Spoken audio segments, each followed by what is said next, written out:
Hello and welcome to the channel. We've got the top 4 of the Miyagi championships here for you. Starter deck 15 through 20 has kind of shaken up the meta in more ways than one, both directly and indirectly. But looking at the top 8, although Trafalgar Law didn't come in as strong as it did in the previous OP08 tournaments, it is the top deck left standing with 2 left inside the top 4. The other 2 decks inside the top 4, Rob Lucci and the Vegapunk, that if you've been watching the channel the last couple days, the Vegapunk videos have been around and they've been awesome. So if you haven't checked those out, highly encourage that you go check out those top 16 and top 8 matches with that Vegapunk. It was so exciting and so cool. And if you know by the title and thumbnail, probably why you clicked on the video, we're going to be watching it again today. But before we do that, just want to make this very clear that this is not my broadcast that we're watching. This is from the official broadcast of the tournament. Link, as always, will be in the description below if you want to watch this for yourself. So I'm going to get the deck lists out of Vegapunk and Law. I do have those, and I promise we will show those before the end of the video, so don't go anywhere.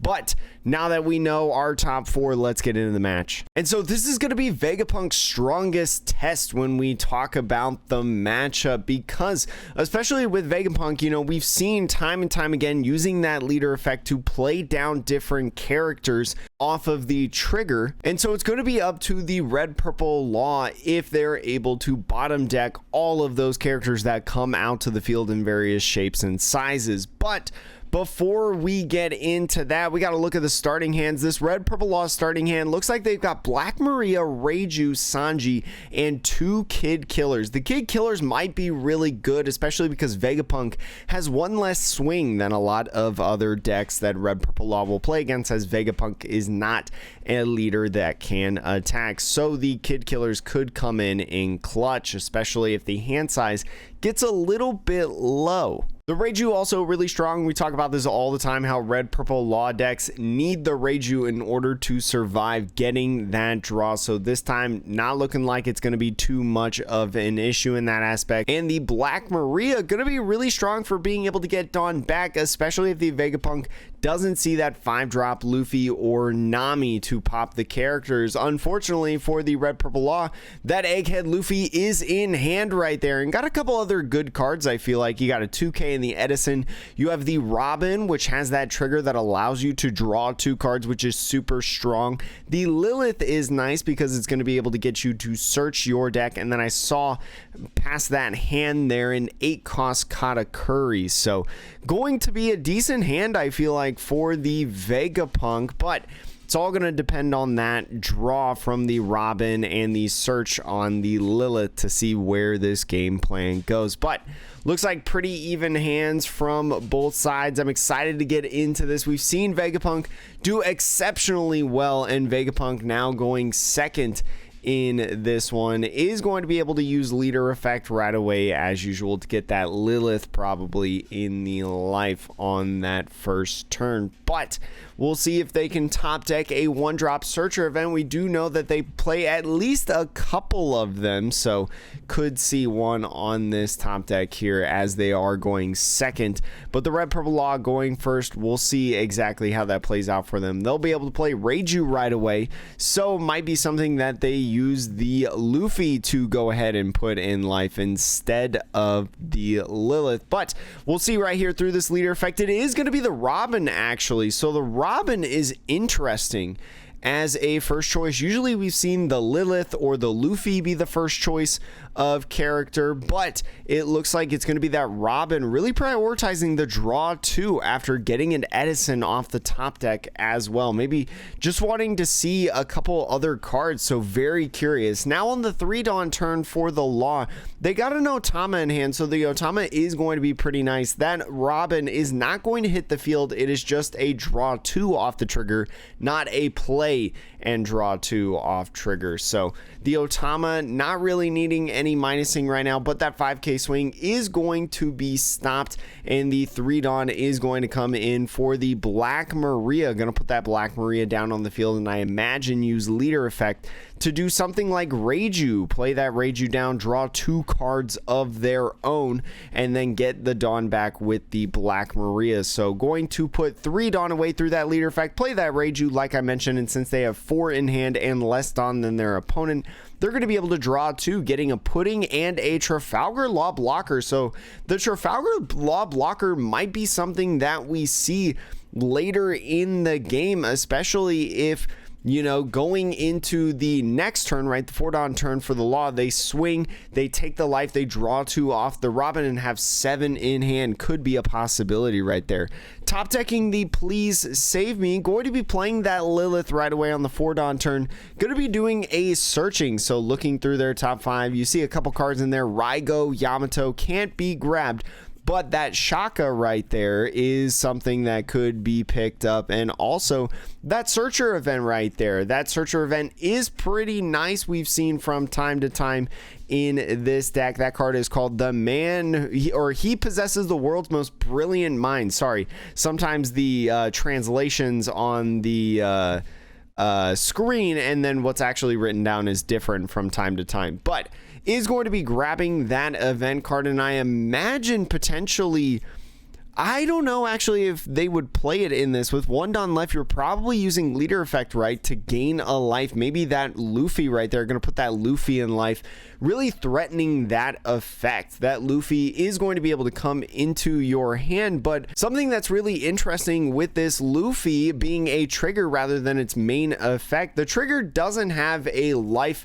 contingency on it. So with the activate main being at 2 life or less, the trigger just says just KO 4 or less, and with the Trafalgar Law having mainly a 4 or less cost character deck, that trigger is going to be really, really important right away. So we'll see exactly what happens here. The Vegapunk, I think, only has 4 cards in hand outside of the triggers that are going on. So even if the Robin does come down and draw 2, that Law isn't going to be able to snipe the cards, as the Law says 7. So very interesting spot for this Law. I wonder if with the Otama or the Raise Max, they go ahead and use the leader effect to be able to put away this Lilith. You would get rid of a 2k though, which is tough, but going to be swinging this first. And after using the Black Maria effect, now this Luffy trigger doesn't necessarily matter as much, right? You got the value off the swing, off the Reiju. You already used the Black Maria effect if they decided to pop that instead. So they're going to go for that Reiju. I don't mind this. Getting that 5,000 power body is going to provide problems later. And now the Robin comes in and draws 2 cards. An interesting interaction though, the Vegapunk being a 2 life leader, resting this 4 Dawn, you could play a Kid Killer and swing 7 right now, drawing another Katakuri and a Raigo. Not too much counter in hand, especially with only that Edison there. The Katakuri's not having any counter at all, so especially if that Kid Killer comes down and stays alive, this could spell trouble for our Vegapunk. So let's see if this Law is going to get the correct read and play down that character. Could be interesting. It looks like they're thinking about resting all 4 of the Dawn. It's an interesting spot, right? You could do 1 for the Raise Max or Otama minus the Lilith, use 3 to play down the Pudding, and then go ahead and bottom deck the Lilith. But going ahead on the aggression, like I mentioned, getting that 7,000 power swing in is going to take that life. No trigger. It's a 2k Flampe, which is very nice, but after using that Black Maria, just going to go ahead and use that leader effect, not necessarily getting any value off the bottom deck, but is now, because of that life, having to take that life, going to have exactly 7 cards in the hand. So just an insane play from the Trafalgar Law. Absolutely I think doing really well in this game, and gets the 2K Flampe. So the 2K Flampe hurts so bad, and especially losing the Searcher event as well. Gonna have much more of a stagnant hand right now. So what is this top deck? The top deck being a Charlotte Linlin, but the Linlin, you're only on 6 Dawn. You can't play that character right now. Looks like a tough spot for our Vegapunk right here, which is so unfortunate. Probably going to be using the leader effect, if I had to take a guess, to put the event card in the life, the 1-drop please save me card. I bet that 9 right there from the Lilith, swinging at the Kid Killer, trying to get that KO'd. And the Edison actually comes into the life. The Edison, for those of you that don't know, does have that trigger. If your leader's Vegapunk, play the card, and then if you have 2 less life on play, draw 2 cards, trash 2 cards from your hand. Really looking to filter all this non-counter, presumably. Might be a better strategy than the 1-cost event, coming in with the Luffy and popping another one of those characters. But the thing about the 1-cost event is it only plays the Luffy on the field. You don't get that activate main until it's your turn again, so you have to still survive the turn somehow. So the Edison probably getting much more value, even though you're going to lose out on a 2K, is going to be able to filter your hand. More than likely going to be getting something with counters. So swinging 6 right now, you got to take it. Or maybe you don't actually. Having the please save me and 1 Dawn open, right, because they did leave that 1 Dawn open, is going to allow that please save me to give you potentially 3,000 power of a bonus off of that event. But opting for the Edison first, going to be drawing 2 cards off of the Edison in play and getting 2 Flampes. So getting 2 2Ks is really, or I'm sorry, I don't think it was 2 2Ks. Was it just 1 2K?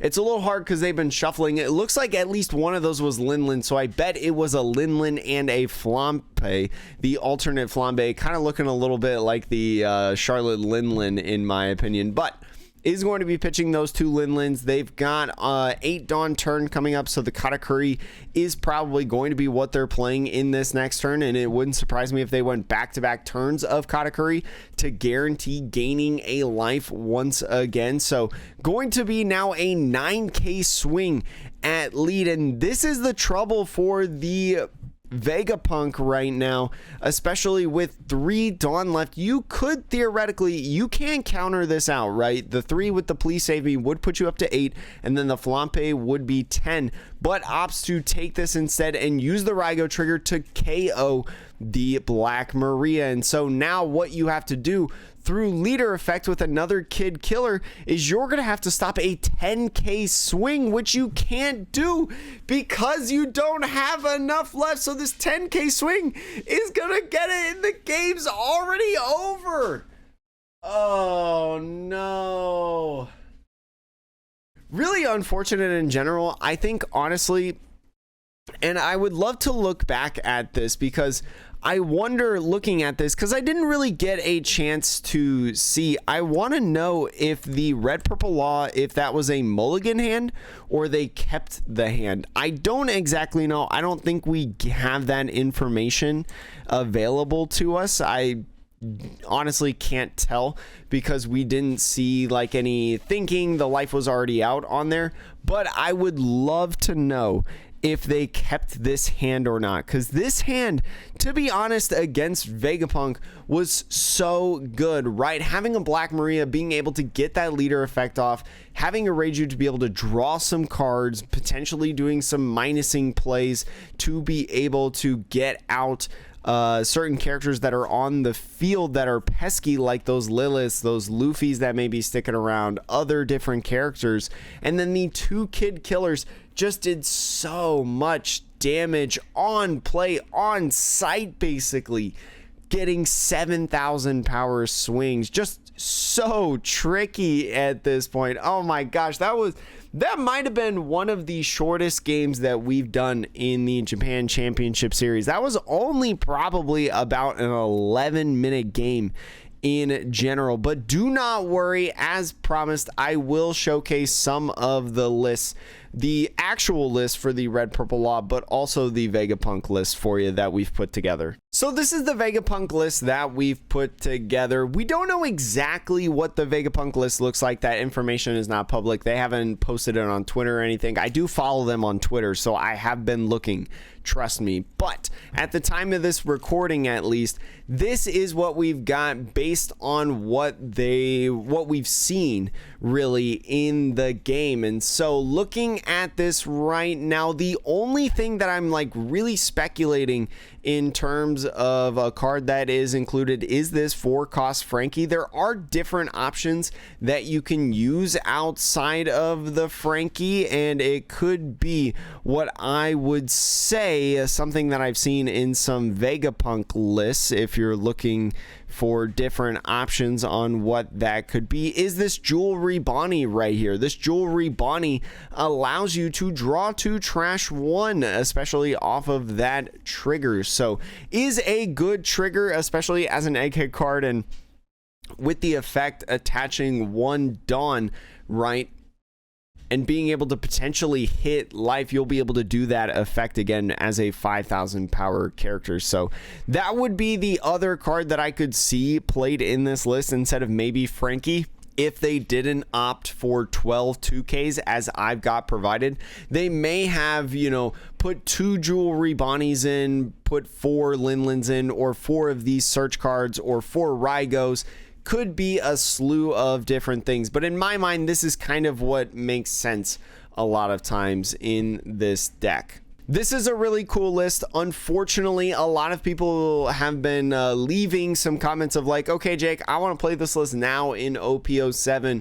What can I do to replace this Katakuri? And unfortunately, in my opinion, you can't really replace the Katakuri, because the Katakuri, it is a really expensive card. I totally get that. I don't actually own a single Katakuri because it's so expensive, but it's just so valuable being able to put almost essentially any character on your field or on your opponent's field into their life to get it out of the way, or maybe a trigger that can help you out a ton is pretty much a mainstay in a lot of yellow decks, especially right now as one of the potential boss monsters that you can play. If you did have to get a replacement, though, I would recommend, although maybe not that much cheaper, where is that guy? I would recommend the 10-cost Ace. I think the 10-cost Ace is probably one of the better ones that you can get. The great thing about the Katakuri, though, that synergizes really well with the deck is that you're also able to use leader effect, right, on a 9 or 10 Dawn turn. But with something like Ace, you're not going to be able to get that value. So at least like gaining that life and more than likely getting rush off of it, right? Because your leader is such a small life total. It still can be a valuable card in the deck. I know, I don't know if Sir Dundo has put a YouTube video out of it yet, but I know that Sir Dundo the other day, I tuned in a little bit to his Vegapunk testing live stream. I highly recommend that you go check that out if you are curious on maybe what it looks like right now in OP07, you know, trying to play the deck. I know Sir Dundo is really good, actually, like the obscure leaders. If you love obscure non-meta leaders, like Sir Dundo's a great channel to check out. And so as for Red Purple Law, this was the list that ended up winning this round of the tournament and will be in the championship final. A really curious list, and one thing that I want to point out, because it does have a tech card that we haven't seen in OP08 across our 10,000 Red Purple Law videos on this channel. It is the inclusion of Radical Beam. Radical Beam, a good card, and honestly, I feel like a pretty decent tech card in something like Red Purple Law, because especially if you don't really care to have 4 Roronoa Zoros, or maybe like this Red Purple Law right here, not opting for a full 4/4 line of Gordon or Raisemax, this is an excellent option, because especially on the defense in the late game, this can save you, right? Especially from opposing Kid Killers in the Red Purple Law mirror match. So this is really interesting. I do like the inclusion of Radical Beam. It's not as cool as, like, you know, the Porsche and the Khalifa that we saw a couple tournaments ago, but this is an interesting inclusion that I think should be dived into more often when people talk about, like, the different Red Purple Law lists that they can build, because I think it's actually pretty good in the mirror. But that's going to be it. Thank you so much for watching. I hope you enjoyed this top 4 match. Unfortunately, our Vegapunk could not continue further, but I will say that the finals is going to be Red Purple Law versus Rob Lucci. So be excited for that. Rob Lucci. I actually started playing Rob Lucci pretty recently here in 07, and I've been kind of enjoying the deck. I might try to play around with it a little bit more and stuff. Might try to hop on the train before Starter Deck 14 Luffy comes out, because I love Starter Deck 14 Luffy. But anyways, thank you again so much for watching. Hope you enjoyed this video. Again, check out Sir Dundo's live stream that they did the other day of the Vegapunk testing. And yeah, I'll see you later.